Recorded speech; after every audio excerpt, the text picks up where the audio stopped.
Nagwagi ang Team Liquid Philippines sa Mobile Legends Mid-Season Cup ng Esports World Cup sa Riyadh, Saudi Arabia matapos talunin ng Malaysian team na Selangor Red Giants OG. Ang detalye sa Agenda Weekend Report ni Kian Quirod. Napuno ng hiyawan ng Filipino fans ang pagbabalik sa Pilipinas ng MLBB Mid-Season Cup dahil champion agad ang inuwi ng Team Liquid Philippines nang manalo sa Esports World Cup 2025 na ginanap sa Riyadh kahapon. Sa isang exhilarating na 5-game series, hindi hinayaan ng grupo na mag-back-to-back champions ang Malaysian team na Selangor Red Giants OG. Nag-uwi ang Team Liquid Philippines ng tumataginting na $1 million.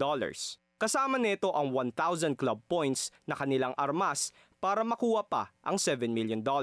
Taong 2022 nang huling magkampiyon ang grupo matapos lampasuhin ng RSG Philippines ang Indonesian team na RRQ Hoshi. Mula 2023 to 2024, hanggang second place lamang ang mga Filipino team sa MSC.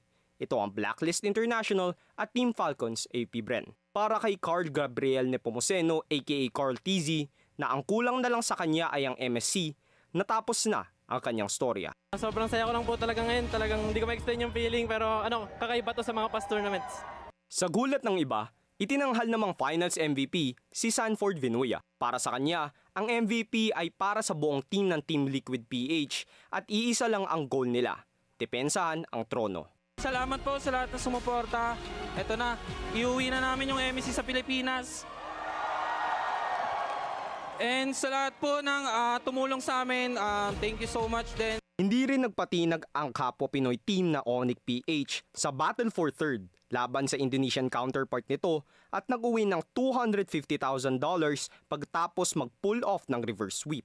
We learned a lot, we realized a lot.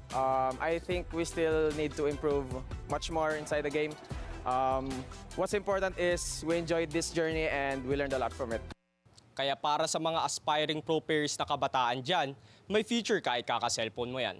Para sa Agenda Weekend, Kian Quirol, Billionaire News Channel.